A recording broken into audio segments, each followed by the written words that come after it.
మరో big breaking news చూస్తున్నాం. వైష్ణవి హత్య కేసు ఇప్పటివరకు కూడా కొలిక్కి రాలేదు. వైష్ణవి హత్య కేసును పోలీసులు వేగవంతం చేశారు. హత్య జరిగిన రోజు గండికోటకు 200 వాహనాలు వెళ్లాయి. ఆ 200 వాహనాలను పోలీసులు ఇప్పుడు విచారిస్తున్నారు. గతంలో 2 సార్లు లోకేష్తో గండికోటకు వైష్ణవి వెళ్లినట్లుగా తెలుస్తోంది. లోకేష్ వైష్ణవి ఇన్స్టాగ్రామ్ చాట్లో గండికోట ప్రస్తావన వచ్చిందని కూడా పోలీసులు అంటున్నారు. 14వ తేదీ గండికోటకు వెళ్దామంటూ కూడా లోకేష్కు వైష్ణవి మెసేజ్ చేసినట్లుగా కూడా సమాచారం. లోకేష్ వైష్ణవిలు గండికోట విషయం కుటుంబీకులకు ముందే తెలుసా అనే అనుమానాలు వ్యక్తమవుతున్నాయి. హత్యలో గంజాయి బ్యాచ్ హస్తం ఉన్నట్లుగా కూడా ప్రస్తుతం పోలీసులు అనుమానిస్తున్నారు.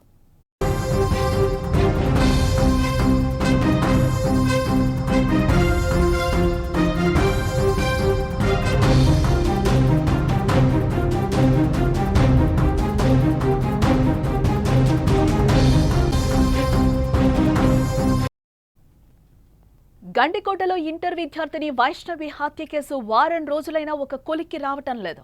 ఈ కేసు రోజుకో కొత్త మలుపు తీసుకుంటోంది. అసలు వైష్ణవిని చంపిందెవరు, ఎందుకు చంపారు అనేది ఇంకా బయటకు రాలేదు. అయితే ప్రస్తుతం పోలీసులు వైష్ణవి హత్య కేసును వేగవంతం చేసినట్లుగా కూడా మనకు తెలుస్తోంది. అసలు హత్య జరిగిన రోజు గండికోటకు ఎన్ని వాహనాలు వెళ్లాయి అనే కోణంలో ప్రస్తుతం పోలీసులు విచారిస్తున్నారు. అయితే హత్య జరిగిన రోజు 200 వాహనాలు గండికోటకు వెళ్లినట్లుగా తెలుస్తోంది. ప్రస్తుతం ఆ 200 వాహనాల్లో ఉన్న వారిని పోలీసులు విచారించే పనిలో పడినట్లుగా కూడా మనకి సమాచారం అయితే అందుతోంది. అయితే పోలీసులు మరో కోణంలో ఈ హత్య కేసులో ఏమైనా గంజాయి బ్యాచ్ హస్తం ఉందా అని పోలీసులు అనుమానిస్తున్నారట. ఒకవేళ గంజాయి బ్యాచ్ హత్య చేసుంటే వైష్ణవిని ఇంత దారుణంగా చంపాల్సిన అవసరం ఏంటి అనేది ఇప్పుడు అందరి ముందున్న ప్రశ్న. మొత్తానికి పోలీసులు ఈ కేసును వేగవంతం చేశారని అయితే అర్థమవుతోంది. ఇదిలా ఉంటే గతంలో కూడా వైష్ణవి లోకేష్తో కలిసి 2 సార్లు గండికోటకు వెళ్లినట్లుగా మనకిది సమాచారం అందుతోంది. గండికోట గురించి వారిద్దరు ఇన్స్టాగ్రామ్లో చాటింగ్ కూడా చేసుకునేవారట. అయితే 14వ తేదీ గండికోటకు వెళ్దామని 11వ తేదీనే వైష్ణవి ఇన్స్టాగ్రామ్లో లోకేష్కు మెసేజ్ చేసిందని సమాచారం. ఇదంతా చూస్తుంటే లోకేష్ వైష్ణవి గండికోటకు వెళ్లే విషయం కుటుంబ సభ్యులకు ముందే తెలుసా అనే సందేహాలు కూడా ఇప్పుడు మొదలవుతున్నాయి. ఇక ఇదే అంశానికి సంబంధించి మరింత సమాచారం మా ప్రతినిధి సుదర్శన్ అందించే ప్రయత్నం చేస్తారు. సుదర్శన్. పోలీసుల విచారణ వేగవంతం అయింది, కానీ ఆలస్యం అవడానికి కారణం అది టూరిస్ట్ ప్లేస్ కాబట్టి నెంబర్ ఆఫ్ వెహికల్స్ ఆ రోజు వెళ్ళాయి. అంటే ఎక్కడెక్కడి నుంచో వచ్చినటువంటి వ్యక్తులు కాబట్టి వాళ్ళందరినీ గుర్తించినప్పటికీ పిలిచి వాళ్ళని విచారించడానికి కొంత సమయం పడుతుంది. వాళ్ళలో కొంతమంది సహకరించవచ్చు, కొంతమంది సహకరించకపోవచ్చు కూడా. ఎందుకంటే ఏదో టూరిస్ట్ ప్లేస్ కి వచ్చి ఎంజాయ్ చేద్దామని వాళ్ళు వస్తే కొత్తగా ఈ కేసు ఏంటి, మా మెడకు చుట్టుకోవడం ఏంటి, మేము విచారణకి వెళ్ళడం ఏంటి అనే ఫీలింగ్ కూడా వాళ్ళకు ఉండొచ్చు. కాబట్టి వాళ్ళని కూడా నచ్చజెప్పాలి, వాళ్ళ నుంచి సమాచారం సేకరించాలి. ఈ 200 వెహికల్స్ ఏవైతే ఉన్నాయో వాటిని అనాలిసిస్ చేస్తున్నారు. అంటే వాటిలో 2 వీలర్స్ కావచ్చు, కార్లు కావచ్చు, ఆటోలు కావచ్చు, ఇవన్నీ కూడా 200 వాహనాలే ఉన్నప్పుడు వాటిల్లో ఎంతమంది వ్యక్తులు వెళ్ళింటారో ఆ వ్యక్తులందరి ప్రమేయం పైన వాళ్ళు ఎక్కడి నుంచి వచ్చారు, ఏంటి, గండికోటలో ఎక్కడెక్కడ తిరిగారు, వాళ్ళు తిరిగే ప్రయత్నంలో ఈ అమ్మాయిని ఏమన్నా చూసారా, ఈ అమ్మాయి వాళ్ళ కంటబడిందా అనే కోణంలో కూడా పోలీసులు విచారణ చేస్తూ ఉన్నారు. దీనికి సంబంధించి 4 రకాల ఇన్వెస్టిగేషన్ టీమ్స్ ను అరేంజ్ చేశారు. ఒకటి ఫోరెన్సిక్ టీం ఉంది, వాళ్ళు ఫోరెన్సిక్ సంబంధించినటువంటి ఆ క్లూస్ కి సంబంధించినటువంటి చేస్తున్నారు. మరొకటి క్లూస్ టీం పనిచేస్తూ ఉంది, మరొకటి ఇంట్రాగేషన్ టీం పనిచేస్తుంది, మరొకటి వాహనాల అనాలిసిస్ అంటే సీసీ ఫుటేజ్ ను అనాలిసిస్ చేసే టీం పనిచేస్తూ ఉంది. మొత్తం 4 టీములుగా విడిపోయి ఎవరి పని వాళ్ళు చేస్తూ ఉన్నారు. కాబట్టి కొంత సమయం పడుతుంది. వాహనాలు ఎక్కువగా వచ్చాయి, ఆ రోజు జనం ఎక్కువగా వచ్చారు కాబట్టి. ఇక్కడే మనకు ఇంకొక సందేహం కూడా కలుగుతుంది.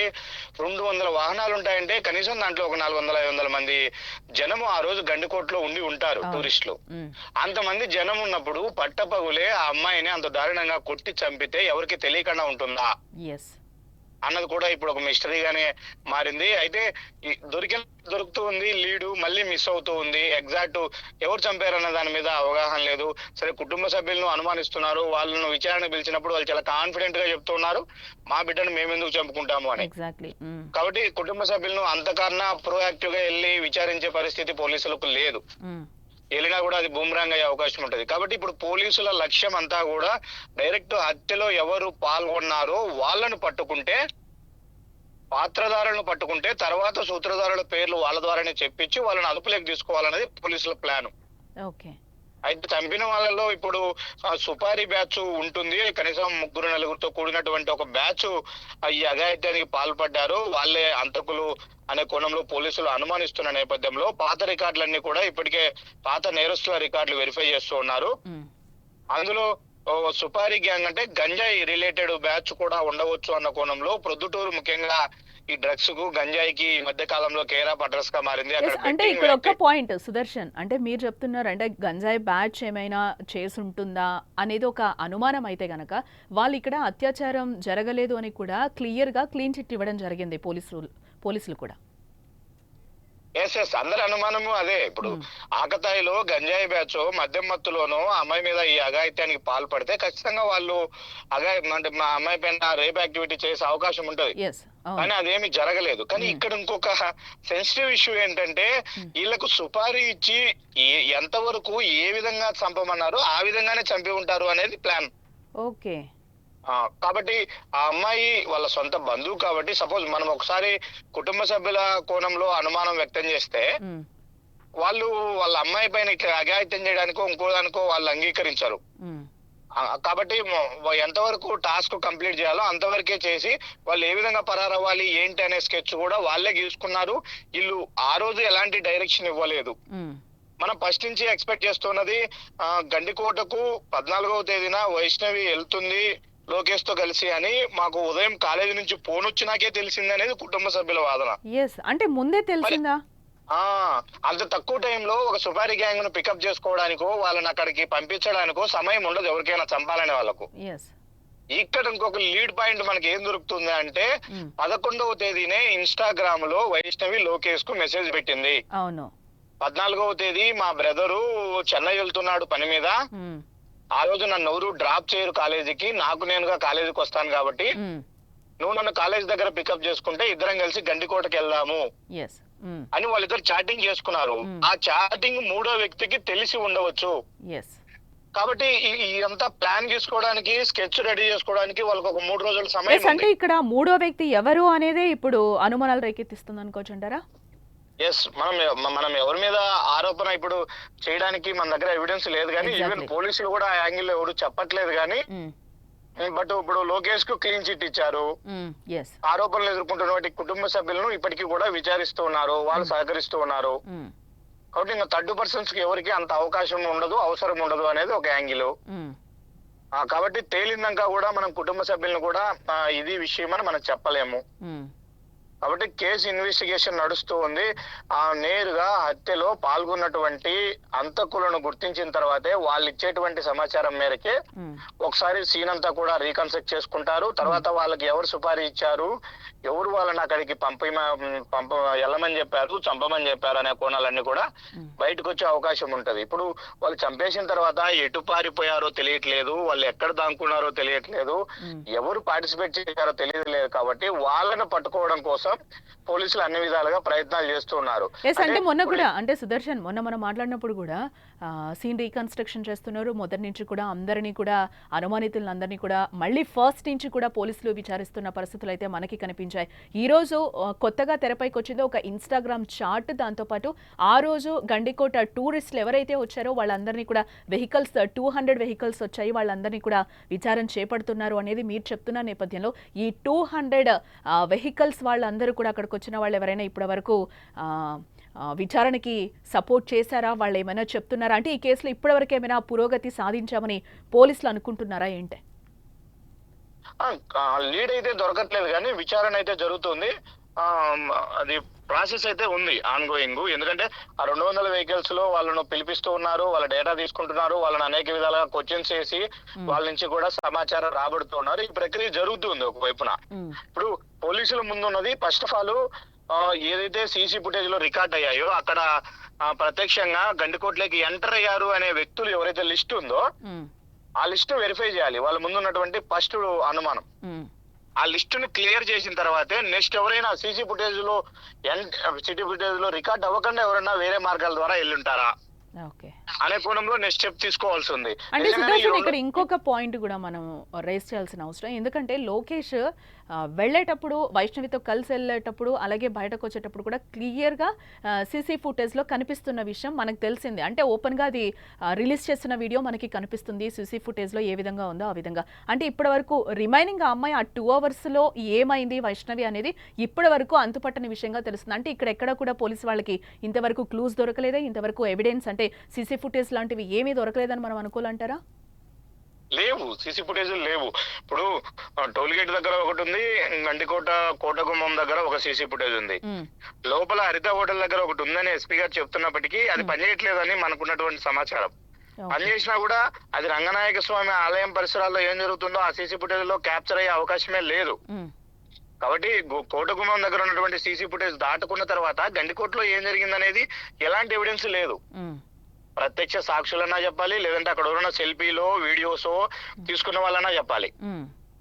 ఇంకోటి ఏంటంటే రంగనాయక స్వామి ఆలయము మెయిన్ టూరిస్ట్ ప్లేస్. అక్కడ గండికోటలోకి ఎంటర్ అయిన తర్వాత ఆ ఆలయం మీదుగానే గండికోటకి వెళ్ళేది ఎక్కువ మంది. ఎందుకంటే ఆ వ్యూ చూడడానికి వెళ్తారు, పెన్నా నది లోయ ఏదైతే ఉంటుందో వ్యూ చూడడానికి వెళ్తారు. అక్కడే ఎక్కువ మంది ఫొటోస్ తీసుకుంటూ ఉంటారు. ఆ వ్యూ స్పాట్ కి వెళ్ళాలన్నా కూడా రంగనాయక స్వామి ఆలయం ముందు నుంచే వెళ్ళాలి. కాబట్టి ఖచ్చితంగా దాన్ని టచ్ చేస్తారు ప్రతి టూరిస్ట్ కూడా. మరి ఇంత రద్దీగా ఉండే సమయంలో అక్కడ ఆ టెంపుల్లోనే జరిగి ఉంటే మాత్రం ఖచ్చితంగా ఎవరో ఒకరు తెలిసి ఉంటది.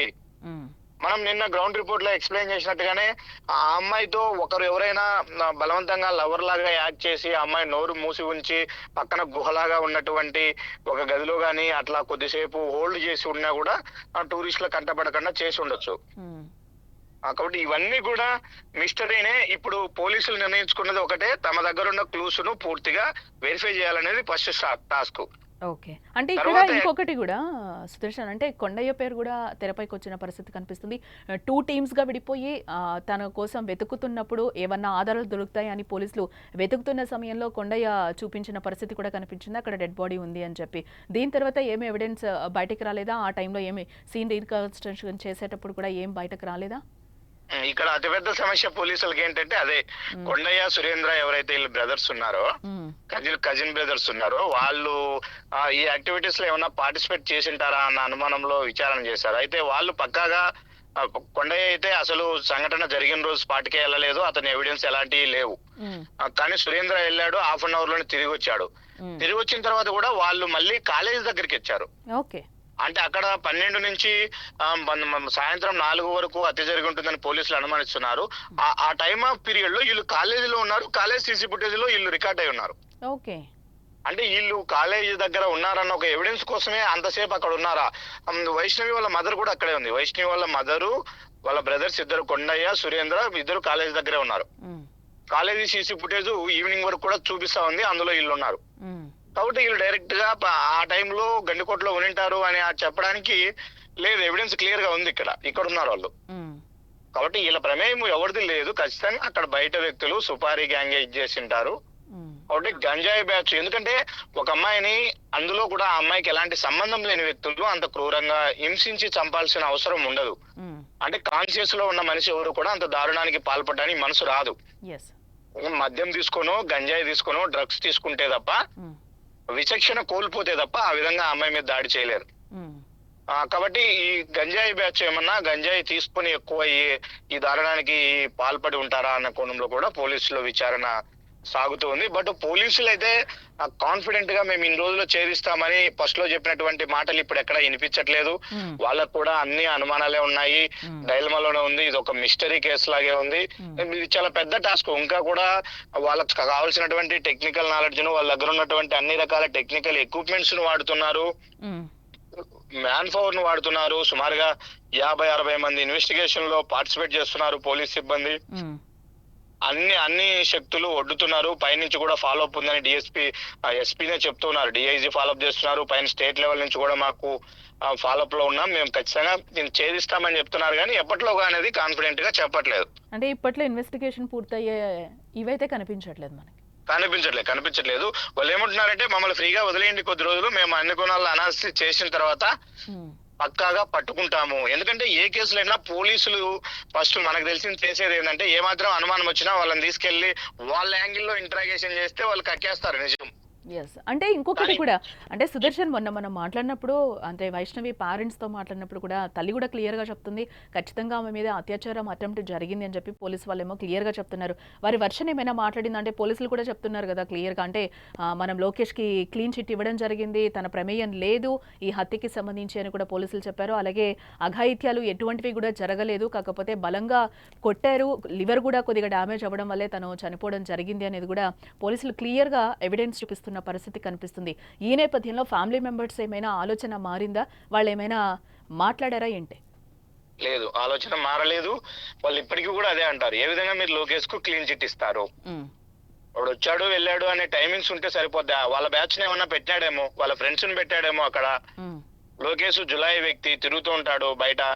అతను చదువు డ్రాప్ అవుట్, చదువు లేదు, అతను గంజాయి బ్యాచ్ తో కూడా సంబంధాలు ఉన్నాయి కాబట్టి వాళ్ళ బ్యాచ్ ఏమైనా అక్కడ అతనే అరేంజ్ చేసి ఉండొచ్చేమో అనే అనుమానాలే ఇప్పుడు కూడా ఇప్పటికీ వాళ్ళు అదే వర్షనే మాట్లాడుతున్నారు. అఘాయిత్యం జరగలేదు అని పోలీసులు చెప్తున్నదాన్ని కూడా వాళ్ళు నమ్మట్లేదు, పాజిటివ్ గా తీసుకోవట్లేదు. ఇవన్నీ వదిలేయండి, లోపల ఏం జరిగింది అనేది వదిలేయండి. ఆకతాయిల అమ్మాయిని చంపారు, వాళ్ళు అఘాయిత్యం చేయకపోయినప్పటికీ 2 గంటలు రూమ్ లోనే ఇద్దరు ఉన్నారని పోలీసులు చెప్తూ ఉన్నారు. అంటే లోకేష్ కు వేరే ఉద్దేశం లేకపోతే, మా అమ్మాయి మీద ఇంకొక విధంగా లైంగిక దాడి చేయాలన్న ఆలోచన లేకపోతే రూమ్ తీసుకొని 2 గంటలు గడపాల్సిన అవసరం ఏముంటుంది అన్నది వీళ్ళకి వచ్చాను. దాన్ని జస్టిఫై చేసుకునే ఎవిడెన్సెస్ కూడా పోలీసులు ఇప్పుడు కలెక్ట్ చేస్తూ ఉన్నారు. అది కూడా జరుగుతూ ఉంది. కాకపోతే ఈ లోపే సమయం ఆలస్యమయ్యే కొద్దీ ఇప్పుడు ప్రజా సంఘాలు నిన్న ఆందోళన చేశాయి, కడపలో ఒక క్యాండిల్ ర్యాలీ నిర్వహించాయి. గండికొమ్మ ఈ అమ్మాయి వైష్ణవి హత్య కేసును పక్కదారి పట్టిస్తున్నారు పోలీసులు, వాళ్ళు ఆరోపిస్తున్నారు. అలాగే విరసం సంఘం ఆధ్వర్యంలో కొంతమంది వచ్చారు, వాళ్ళు డిఎస్పీతో ఇంటరాక్ట్ అయ్యారు. అసలు వాళ్ళకు చేస్తున్నటువంటి క్వశ్చన్ ఏంటంటే, లోకేష్ మీ అదుపులో ఉన్నాడా లేడా, ఆ అబ్బాయి క్లీన్ చిట్ ఇచ్చారు. వాళ్ళ తల్లిదండ్రులతో మాట్లాడితే మా అబ్బాయి ఎక్కడున్నాడో మాకు తెలియదు, సేఫ్ గానే ఉన్నాడు అని చెప్తున్నారు, కానీ పోలీసులు ఎక్కడున్నాడు చెప్పట్లేదు. మరి మీరే క్లీన్ చిట్ ఇచ్చినాక ఆ అబ్బాయిని ఎందుకు వదలట్లేదు? ఒకవేళ మీ కస్టడీలో ఉంటే 24 hours లో కోర్టులో ప్రవేశపెట్టాలి కదా, ఎందుకు చేయట్లేదు పోలీసులు అని ఆ క్వశ్చన్ కూడా విరసం వాళ్ళ నుంచి కూడా పోలీసులకు ఎదురవుతుంది. కాబట్టి ఇప్పటి వరకు అయితే ప్రజా సంఘాలు, విరసం లాంటి సంఘాలు ఇలాంటివన్నీ కూడా ఇందులో ఇన్వాల్వ్ అయి పెదవి విప్పుతున్న నేపథ్యంలో రేపటి రోజున ఇంకా పొలిటికల్ పార్టీస్ కూడా వీటిలోకి ఎంటర్ అయితే మాత్రం మరింత పొలిటికలైజ్ అయ్యే అవకాశం కూడా ఉంటుంది. అప్పుడు పోలీసుల మీద తీవ్ర ఒత్తిడి ఉంది, తీవ్ర ఒత్తిడి ఉంది. వాళ్ళు ఎవరు ఒత్తిడికో కాదు కానీ వాళ్ళకే ఒక ఛాలెంజింగ్ గా ఉంది. కాకపోతే వాళ్ళు చెప్తున్నది ఏంటంటే ఇది సెన్సిటివ్ ఇష్యూ. ఎందుకంటే అమ్మాయి వాళ్ళ పేరెంట్స్ సైడ్ నుంచి కూడా, బంధువుల సైడ్ నుంచి కూడా కొన్ని క్లూస్ దొరుకుతున్నాయి, అనుమానాలు వ్యక్తమవుతున్న నేపథ్యంలో ప్రోబ్ గా మేము వెళ్ళి వాళ్ళని విచారించలేము. కాబట్టి ఒక పక్క ఎవిడెన్స్ కోసం చూస్తూ ఉన్నాము. కాబట్టి టైం కావాలి, చేస్తాం ఖచ్చితంగా. ఇందులో ఎవరిని వదిలేదు లేదు. నిజంగా వైష్ణవికి జరిగినటువంటి అన్యాయం పట్ల ఖచ్చితంగా అమ్మాయికి న్యాయం జరిగే విధంగానే మా విచారణ ఉంటది. నిజమైనటువంటి హంతకులనే మేము మీడియా ముందు ప్రవేశపెడతాము. ఆ గుణంలో ఎలాంటి మాకు ఒత్తిళ్లు లేవు, మేము కాంప్రమైజ్ అయ్యే పరిస్థితి లేదని పోలీసులు అయితే స్పష్టంగా చెప్తున్నారు. రైట్ సుదర్శన్, మరిన్ని అప్డేట్స్ కోసం మళ్ళీ మిమ్మల్ని కాంటాక్ట్ చేస్తాం. మొత్తంగా ఇది పరిస్థితి. పోలీసులకు అయితే ఒక ఛాలెంజింగ్ కేసుగా వైష్ణవిది మారిందని చెప్పుకోవచ్చు.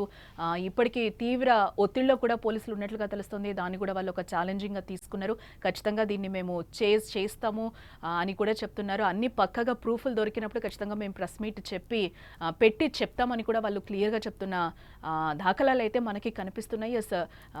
గండికోట ఇంటర్ విద్యార్థిని వైష్ణవి హత్య కేసు వారం రోజులైనా కూడా ఒక కొలిక్కి రాలేదు.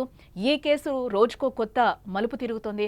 అసలు వైష్ణవిని చంపిందెవరు, ఎందుకు చంపారు అనేది ఇంకా బయటకి రాలేదు. అయితే ప్రస్తుతం పోలీసులు వైష్ణవి హత్య కేసును వేగవంతం చేశారు. పురోగతి ఎంతో కొంత సాధించాలి అని దీంట్లో కూడా పోలీసుల మీద కూడా తీవ్ర ఒత్తిడి ఉంది.